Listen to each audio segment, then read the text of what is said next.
Di surat Filipi pasal 4 ayat 21 sampai dengan 23. Firman Tuhan, salam. Sampaikanlah salamku kepada tiap-tiap orang kudus dalam Kristus Yesus. Salam kepada kamu dari saudara-saudara yang bersama-sama dengan aku. Salam kepadamu dari segala orang kudus, khususnya dari mereka yang di istana Kaisar. Kasih karunia Tuhan Yesus Kristus menyertai Rom. Bapak Ibu Saudara yang dikasih dalam Tuhan Yesus Kristus, perenungan firman Tuhan pada pagi hari ini dibawa tema persekutuan orang kudus. Persekutuan orang kudus. Saya akan membaca teks ini dalam terjemahan sederhana Indonesia. Demikian, sampaikanlah salam saya kepada saudara-saudari di sana, yakni semua orang yang sudah disucikan Allah karena bersatu dengan Kristus Yesus. Kalian juga mendapat salam dari saudara-saudara seiman yang bersama saya di sini, khususnya yang bertugas di istana Raja Romawi. Akhir kata, saya berdoa kiranya penguasa kita, Kristus Yesus, selalu berbaik hati kepada kalian masing-masing dan menyertaimu. Amin. Saudara, jelas bahwa dari Alkitab kekristenan pada dasarnya bersifat relasional. Ada dua perintah terbesar yang memanggil kita untuk menjadi benar dalam relasi kita dengan Allah dan satu dengan yang lain. Kasihilah Tuhan Allahmu dengan segenap hatimu dan dengan segenap jiwamu dan dengan segenap akal budimu. Dan kasihilah sesamamu seperti dirimu sendiri. Ini dalam Matius pasal 22 ayat 37 dan 39. Saudara, meskipun kita menginginkan hubungan dekat, tapi karena kejatuhan kita cenderung bertindak dengan cara yang membuat jarak di antara kita. Ketika dosa memasuki dunia ini, Adam dan Hawa itu kehilangan keintiman yang mereka kenal sebelumnya dengan Allah. Mereka menutupi ketelanjangan mereka dan memulai apa yang berlanjut hingga sampai hari ini, yaitu menyalahkan orang lain atas masalah yang mereka hadapi. Saudara, kehidupan keluarga mulai hancur dan sampai melahirkan anak ketika Kain membunuh saudaranya Habil. Maka dari situ umat manusia mulai merindukan persekutuan, dan persekutuan selalu ditandai dengan kehancuran. Ini berarti persekutuan yang sejati tidak terjadi begitu saja. Kita harus mengusahakannya terus-menerus, baik dalam keluarga kita maupun dalam komunitas gereja, bahkan dalam komunitas aktivitas akademika. Paulus dalam suratnya menutup suratnya kepada jemaat Filipi dengan berkata beberapa kata salam dan juga berkat-berkat yang disampaikan. Secara khusus berkat yang singkat, dan ini berbicara seperti doksologi. Kalau kita melihat salam yang pertama itu diungkapkan dalam nada permintaan. Dan penggunaan semacam ini memang paling sering muncul di akhir surat. Secara khusus digunakan dalam surat Roma. Yaitu meminta para pembaca untuk menyampaikan salam Paulus kepada orang-orang percaya setempat.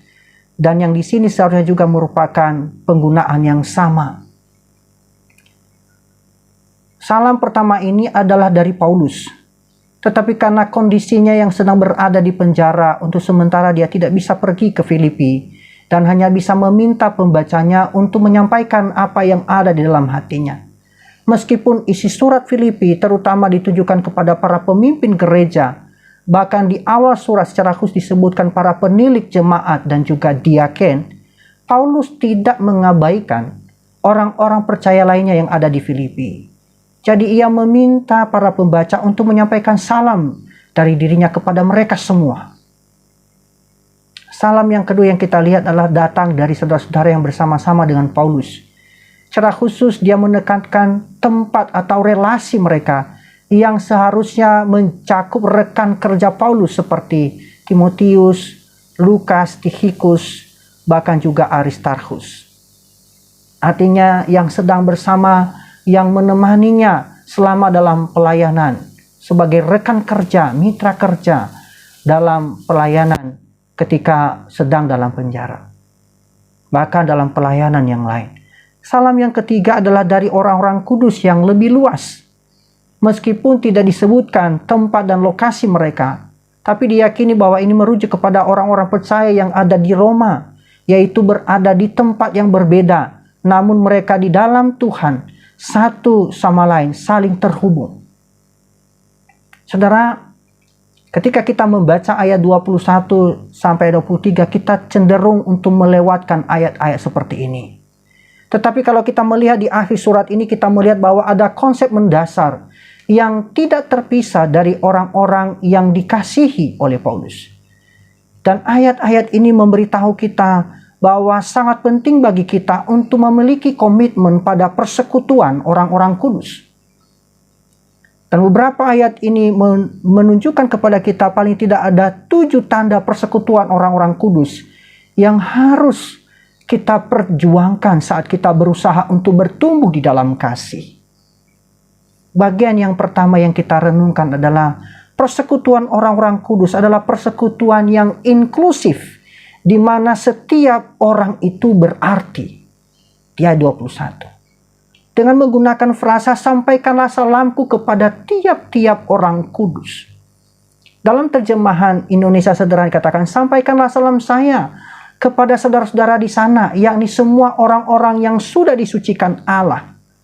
Dan Paulus menggunakan bentuk tunggal di sini, yang berarti sapalah satu persatu. Memang ini tidak umum. Dia juga tidak ingin ada yang dikecualikan. Dia ingin menyapa Eudia dan mereka yang mungkin berpihak kepadanya. Tetapi dia juga menyapa Sintihe dan orang-orang yang mungkin berpihak padanya. Kalau kita membaca di pasal 4 ayat 2 dan 3. Dia juga ingin menyapa setiap pemimpin gereja, tetapi juga setiap budak yang telah mengenal Kristus. Setiap orang itu diperhitungkan. Tidak ada yang harus dikecualikan. Saudara, orang-orang kudus tidak diselamatkan secara massal atau kolektif, tetapi satu persatu individu. Tidak ada rencana keluarga atau kelompok untuk masuk ke dalam gereja yang benar, ditemani oleh mereka yang dosanya diampuni melalui iman kepada Kristus. Saudara, orang tua kita mungkin adalah orang yang paling baik yang telah membesarkan kita di gereja. Dan itu adalah keuntungan yang sangat luar biasa. Tetapi itu tidak akan membawa kita ke sorga. Kita harus datang ke hadapan Allah dan mengakui dosa. Dan kebutuhan kita akan juru selamat. Kita harus menyadari bahwa Yesus Kristus mencurahkan darahnya sebagai satu cara agar dosa-dosa kita dapat diampuni.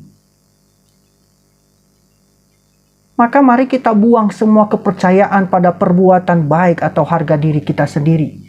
Kita harus percaya kepada Yesus Kristus sebagai Dia yang oleh kehidupan kebenarannya yang sempurna dan kematian pengganti menyediakan semua yang dibutuhkan untuk membuat kita benar di hadapan Allah.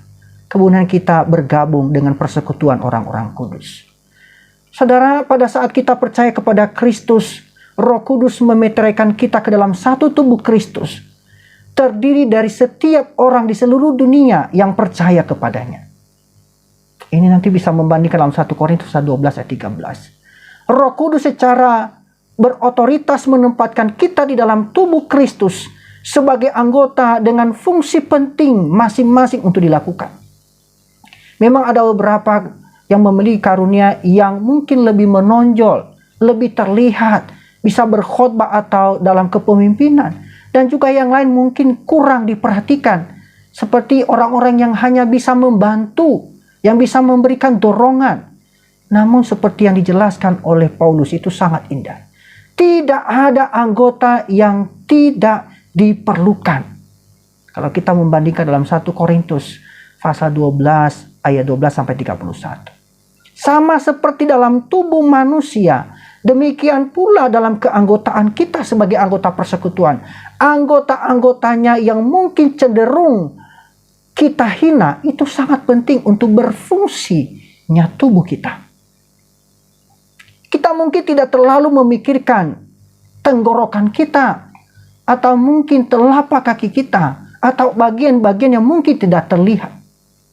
Tapi kita tidak dapat hidup jika salah satu di antaranya itu mengalami kerusakan atau bisa mengalami luka. Kita akan merasa sakit seluruhnya. Kita akan berhenti bekerja. Begitu pula di dalam anggota persekutuan. Setiap anggota sangat penting untuk berfungsi dengan baik. Saudara, yang kedua, persekutuan orang-orang kudus adalah persekutuan yang kudus, terpisah dari dunia. Ada istilah orang kudus, berarti orang-orang kudus. Memang dalam perjanjian baru menegaskan bahwa setiap orang yang percaya kepada Yesus Kristus adalah orang kudus. Paulus bahkan menyebut orang-orang Kristus yang belum dewasa sebagai orang-orang kudus yang terpanggil. Dan ini penting bagi kita untuk memandang diri kita sendiri seperti itu. Artinya kita sudah hidup dalam Kristus, kita harus memandang diri kita adalah orang-orang yang sudah dipanggil dan dikuduskan oleh Allah. Kita memang berada di dunia, bahkan berhubungan, berelasi dengan orang-orang duniawi. Tetapi kita harus berbeda dari dunia, memberikan kesaksian dengan perilaku yang benar dan dengan kata-kata kita tentang kabar baik tentang Yesus Kristus. Menjadi orang kudus adalah status kita di hadapan Tuhan. Posisi kita ada di dalam Kristus, dipisahkan untuk Allah. Maka latihan kita adalah untuk bertumbuh dalam perilaku yang baik. Tentu saja gereja adalah persekutuan orang-orang yang sebelumnya adalah orang-orang berdosa, yang membutuhkan kasih karunia yang terus-menerus. Dan ini dijelaskan dalam pasal 4:23. Dan orang-orang kudus ini membutuhkan anugerah Tuhan yang berlimpah-limpah. Maka kita harus memegang teguh kedua kebenaran ini. Bahwa kita adalah orang-orang kudus yang dipisahkan oleh Allah, yang akan bertumbuh dalam kekudusan. Dan orang-orang berdosa yang harus menerima kasih karunia Allah dan menunjukkannya kepada orang lain. Tidak hanya berhenti kepada diri kita, tapi juga orang lain harus mengalaminya. Itulah yang dilakukan oleh Paulus. Dia tidak berhenti kepada dirinya. Kendati pun dalam situasi dalam penjara, dia tidak menghalangi. Itu tidak menghalanginya untuk berbagi, untuk memberikan apresiasi, untuk menghargai, untuk mengucapkan terima kasih. Bagaimana hubungannya yang sudah terpisahkan dari dunia ini. Kendati pun dia berada dalam situasi tekanan yang tidak mudah. Hal yang ketiga yang kita renungkan adalah persekutuan orang-orang kudus adalah persekutuan yang berpusat pada Kristus. Dikatakan di sana, salam kepada setiap orang kudus dalam Kristus Yesus. Artinya kita yang tadinya terasingkan dan dipersatukan di dalam Kristus kepada Allah. Kebenaran ini perlu diperhitungkan kepada kita ketika kita percaya. Dan kita ditempatkan di dalam Dia. Sehingga semua yang benar tentang Dia juga benar bagi kita. Di luar Dia, kita tidak akan menjadi orang benar sama sekali. Dia adalah Tuhan kita, segalanya bagi kita. Segala sesuatu yang kita lakukan harus berpusat pada Tuhan Yesus Kristus. Seperti yang telah kita lihat pada pembahasan sebelumnya. Itu menjadi bagian yang tidak terpisahkan. Ketika kita melihat segala sesuatunya berpusat kepada Allah karena dikerjakan di dalam dan melalui Kristus. Saudara, gereja lokal atau komunitas orang percaya tidak hanya menjadi klub atau kelompok sosial di mana kita berbicara tentang hal-hal yang dibicarakan oleh orang-orang duniawi. Keinginan dan tujuan tertinggi kita adalah mengenal Kristus lebih dalam. Ini dalam pasal 3:10. Ketika kita berkumpul, maka dia harus menjadi fokus persekutuan kita. Itu adalah hal-hal yang mempersatukan kita dengan Kristus. Maka gereja lokal di mana kita bernaung atau komunitas kita, itu merupakan fokus persekutuan kita yang menjadi bagian yang tidak terpisahkan dari keyakinan dan iman kita yang berpusatkan kepada Kristus. Hal yang keempat yang kita renungkan pada bagian ini, persekutuan orang-orang kudus adalah persekutuan keluarga. Kalau kita melihat di ayat 21, salam kepadamu dari saudara-saudara. Saudara, Bapak Ibu yang dikasihi dalam Tuhan Yesus Kristus, kita memiliki Bapa yang sama melalui apa? Melalui kelahiran baru. Sehingga kita sekarang adalah bagian dari anggota keluarga yang sama. Mengapa? Setiap orang yang lahir dari Allah melalui iman kepada Kristus adalah anggota keluarga yang melampaui batas sosial, melampaui batasan rasial, dan bukan bahkan batasan nasional. Melampaui tembok-tembok yang dibangun. Orang-orang kudus di Filipi dan orang-orang kudus yang ada di Roma adalah saudara dan saudari, menjadi satu anggota keluarga dalam tubuh Kristus.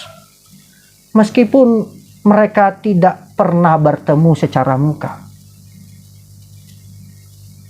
Baik itu yang termasuk budak, baik itu yang terlahir bebas, bahkan orang miskin, orang kaya, bahkan yang ada di dalam istana yang memiliki jabatan, bahkan yang tidak memiliki jabatan, adalah satu anggota keluarga.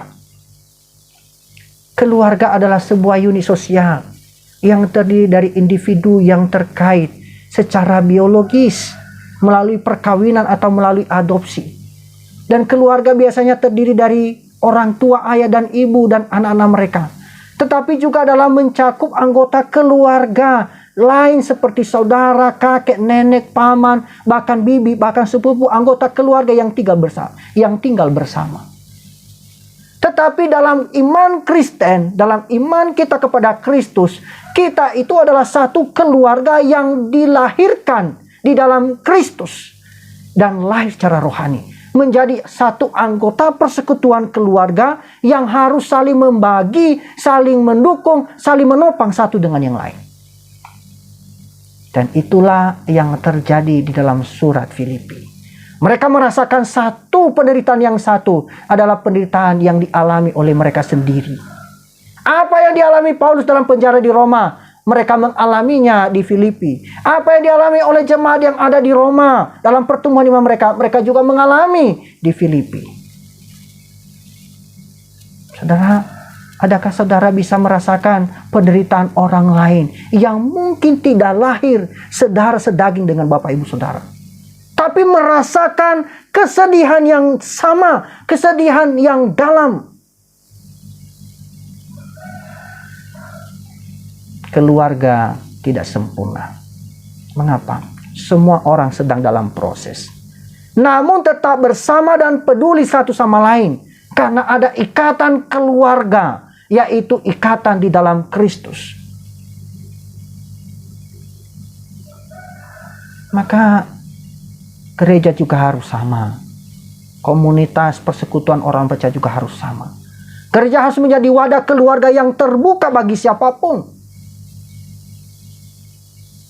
Kita dapat menarik banyak orang jika kita membuat program yang bagus. Tetapi jika kita mengumumkan bahwa keluarga gereja hanya berkumpul untuk bertemu dengan Tuhan dan satu sama lain, maka tidak banyak yang muncul menjadi anggota keluarga. Mengapa? Karena hanya tujuannya menyelesaikan program. Tapi mari bangun sebagai satu keluarga yang terikat satu dengan yang lain, sehingga bertumbuh bersama di dalam iman kepada Kristus. Hal yang kelima yang kita renungkan, persekutuan orang kudus adalah persekutuan yang mendukung. Ada kalimat frasa yang menarik, saudara-saudara yang bersama-sama dengan aku. Timbul pertanyaan, di mana Paulus? Dia sedang di dalam penjara. Itu bukan tempat yang bagus untuk hangout, untuk rekreasi. Selain itu, seperti yang kita lihat di pasal 1, ada banyak beberapa pemimpin gereja, pemimpin Kristen di Roma mengkritik Paulus dan menggunakan itu sebagai metode untuk menjatuhkan Paulus dengan pemenjaraannya. Sebagai cara apa? Supaya mereka menonjol dan Paulus, mereka mengira bahwa Injil tidak diberitakan. Ketika Paulus sudah dimasukkan dalam penjara.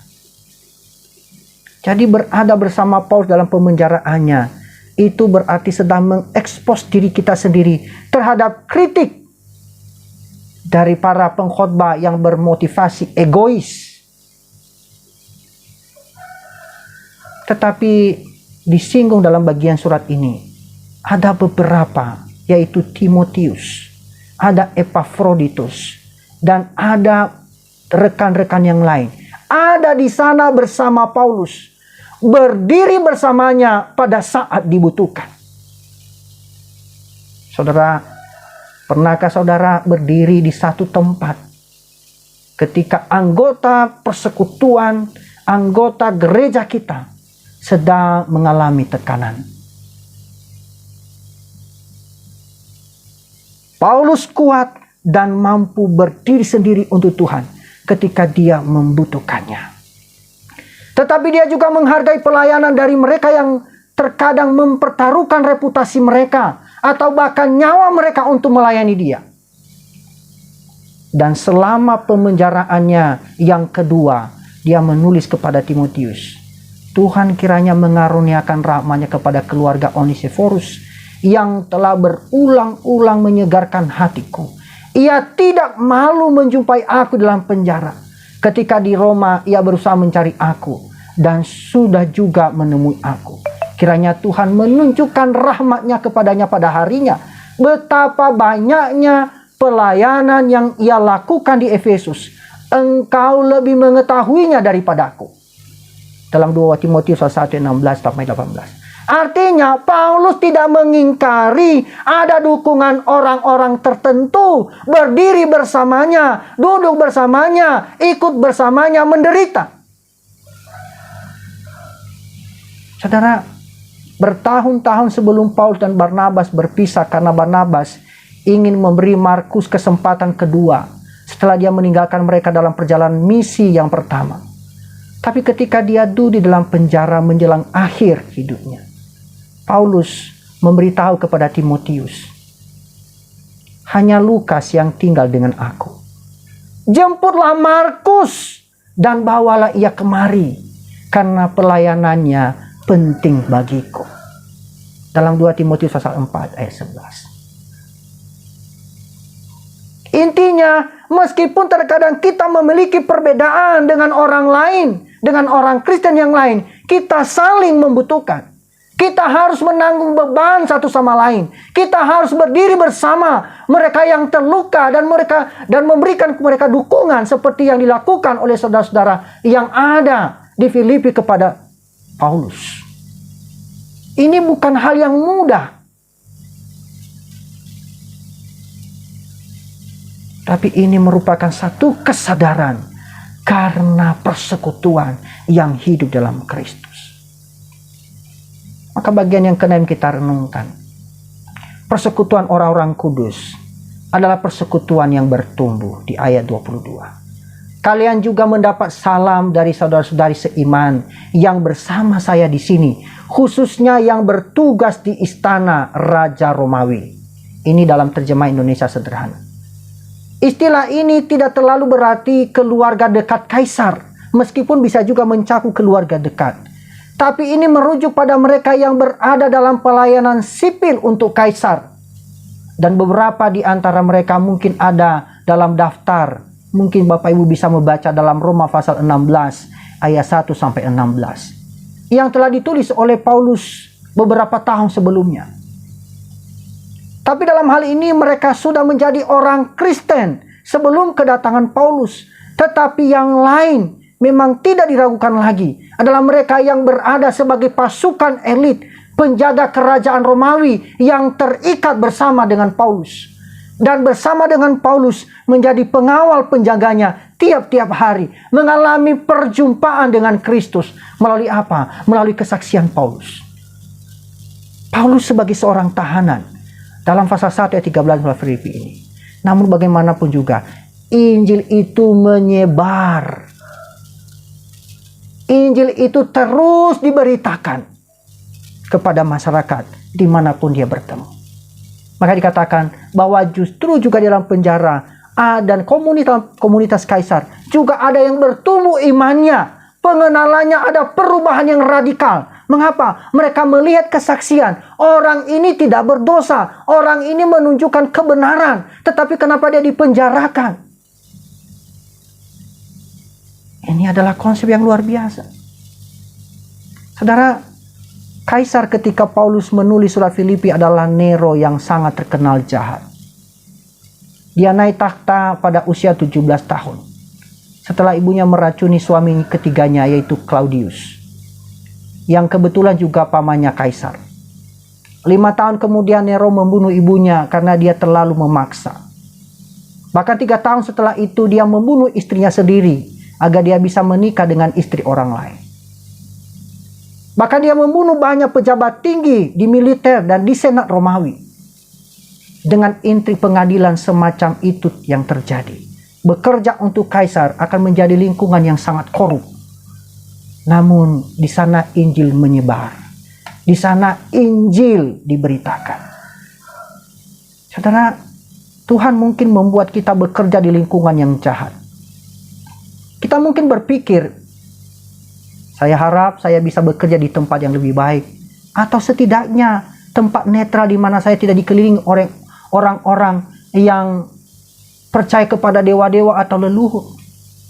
Atau orang yang hidupnya fasik. Tetapi mari kita melihat itu sebagai ladang misi kita. Kesempatan besar bagi terang Injil untuk bersinar ke tempat yang gelap itu. Melalui kesaksian kita. Untuk memberikan kesaksian secara efektif, maka kita harus hidup dengan integritas. Tidak mengkompromikan Injil dengan mengikuti cara-cara dunia. Kita sedang diawasi. Dan orang-orang di dunia akan mencoba membuat kita merusak kesaksian kita. Mengapa? Karena dengan itu mereka punya alasan untuk tidak bertobat dari dosa-dosa mereka. Ketika kita mendapat kesempatan untuk berbicara, kita tidak boleh malu dengan Injil. Tetapi mari ingat bahwa itu adalah kekuatan Allah yang menyelamatkan setiap orang yang percaya. Karena gereja juga harus punya kerinduan memiliki dan masuknya bayi-bayi baru di dalam Kristus melalui kesaksian yang setia dari anggota jemaatnya. Tapi ingat, bayi itu lucu, tapi mereka juga sangat egois. Mereka kadang mengotori popok mereka. Bahkan mereka mungkin membangunkan kita di malam hari ketika mereka pikir mereka membutuhkannya. Bahkan mungkin mereka memuntahkan pakaian bersih kita. Dan mereka membuat makanan menjadi berantakan. Tetapi tidak boleh ada keluarga tanpa mereka. Ada begitu banyak bayi-bayi rohani masuk dalam komunitas gereja kita. Dapatkah kita bersedia melayani mereka? Dan seharusnya tidak ada gereja tanpa orang-orang dari keluarga Kaisar yang menjadi percaya kepada Kristus. Artinya, yang di lingkungan Paulus itu adalah orang-orang yang bengis. Orang-orang Kristen di Roma memang orang-orang yang mungkin menindas. Tetapi itulah jembatannya, itulah ladang yang sedang dipercayakan Tuhan menjadi wadah untuk melayani. Kadang-kala kita alergi dengan situasi dan kondisi di mana kita melayani. Melihat banyak kekurangan, melihat banyak persoalan, kita mundur. Memang itu tidak mudah Bapak Ibu. Mari kita belajar dari sini. Persekutuan orang-orang kudus yang terakhir adalah persekutuan yang berorientasi pada kasih karunia. Dia 23. Kasih karunia Tuhan Yesus Kristus menyertai rohmu. Ini adalah berkat penutup. Tetapi ini lebih dari sekedar cara yang baik untuk mengatakan selamat tinggal.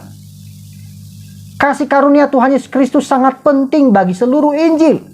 Anugerah berarti kemurahan Tuhan yang tidak pantas, yang ditunjukkan kepada kita, yang pantas menerima penghakimannya. Tanpa kasih karunia, kita tidak dapat menerima Injil. Karena tidak seorang pun dari kita dapat memperoleh atau layak untuk menerimanya. Tanpa kasih karunia kita tidak dapat bertumbuh dalam kekudusan. Mengapa? Karena dengan begitu kita selalu egois dan berdosa. Sehingga jika Allah memberi kita apa yang pantas bagi kita terima, kita semua sudah lama musnah, Bapak Ibu. Anugerahnya adalah motivasi untuk menyangkal diri kita yang berdosa dan hidup untuk menyenangkan dan memuliakan Dia. Kita berdiri setiap hari terus-menerus membutuhkan kasih karunia. Tanpa itu, kita akan cepat untuk dikonsumsi, untuk dilahap oleh dunia ini. Anugerah Tuhan itu adalah sesuatu yang kita inginkan untuk diri kita sendiri. Tetapi kita tidak ingin untuk memberikan, kita tidak ingin kalau hanya untuk diri kita sendiri. Tapi mari kita membagikannya kepada orang lain. Bapak Ibu Saudara yang dikasihi dalam Tuhan Yesus Kristus, anugerahnya melayani roh dalam pasal 4:23 ini, atau manusia batinia, itu adalah keberadaan esensial kita, inti kita. Dalam roh kita lah kita bisa berkomunikasi dengan Tuhan. Begitu banyak dari masalah kita yang dapat dilacak pada pencemaran roh, baik oleh kepahitan, keserakahan, nafsu, iri hati, kedengkian. Tetapi jika kasih karunia Tuhan Yesus Kristus berdiam di dalam roh kita, berdiam di dalam kita, sehingga kita hidup dengan penuh syukur dan sukacita, kendati pun di tengah-tengah situasi yang sulit. Dan itulah yang dialami oleh Paulus ketika berada di tengah situasi yang sulit. Roh Kudus yang menguatkannya. Itu juga dia mau menguatkan jemaat yang ada di Filipi. Biar Roh Kudus menyertai kamu. Rumah kita, gereja kita harus ditandai dengan persekutuan yang berorientasi pada kasih karunia. Saudara, maka dengan demikian dari 7 prinsip ini, malah kita berkomitmen pada persekutuan orang-orang kudus dengan terlibat dalam semacam kelompok kecil. Kita tidak dapat mengalami persekutuan yang sejati jika kita tidak terhubung dengan orang-orang percaya lainnya yang mengenal kita secara pribadi dan yang kita kenal. Boleh saja satu orang percaya lainnya, tetapi berkomitmenlah untuk saling bertemu dan membangun satu sama lain di dalam Kristus. Mari kita berkomitmen pada persekutuan orang kudus dengan bekerja melalui masalah relasi. Gereja memang tidak sempurna, tapi kita akan keluar dengan perasaan terluka jika kita tidak berkomitmen untuk mengatasi masalah. Mari kita berkomitmen pada persekutuan orang kudus melalui pelayanan kepada orang-orang kudus lainnya. Setiap orang diberi karunia untuk pelayanan. Fokuslah kepada orang lain. Ada mungkin yang sedang membutuhkan teman. Mari jangkau. Kita memulai dari diri kita berinisiatif. Saudara ingat, surat Filipi dan jemaat Filipi memberitahu kita bagaimana mengetahui sukacita Tuhan dalam setiap keadaan.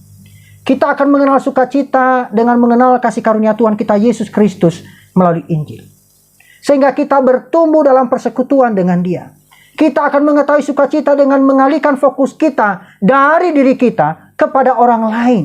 Sehingga kita bersekutu dalam kasih karunia Allah dengan orang-orang kudus lainnya. Dan kita akan mengetahui sukacita dengan memberikan kesaksian tentang Injil yang mulia kepada mereka yang tersesat. Sehingga mereka dapat memasuki sukacita yang sama dalam persekutuan dengan Allah dan orang-orang kudus lainnya. Surat Filipi adalah surat yang menekankan sukacita, menekankan kerendahan hati dan persatuan. Paulus memberikan banyak contoh hidup dari sifat-sifat ini untuk menyempurnakan seperti apa konsep yang tampak dalam tindakan. Dia berbicara tentang hidupnya sendiri, juga tentang Timotius, juga tentang Epafroditus, dan berbicara tentang teladan utama, yaitu Kristus sendiri. Maka oleh karena itu, sudah sepantasnya karena Kristus dalam kerendahan hatinya adalah inti dari surat ini. Maka untuk diakhiri dengan kasih karunia Tuhan Yesus Kristus menyertai Romo, bagi Paulus semuanya terfokus pada Kristus sebagai rencana Allah bagi seluruh umat manusia, bahkan seluruh alam semesta ini. Biarlah firman Tuhan ini memberkati dan meneguhkan kita semua. Amin.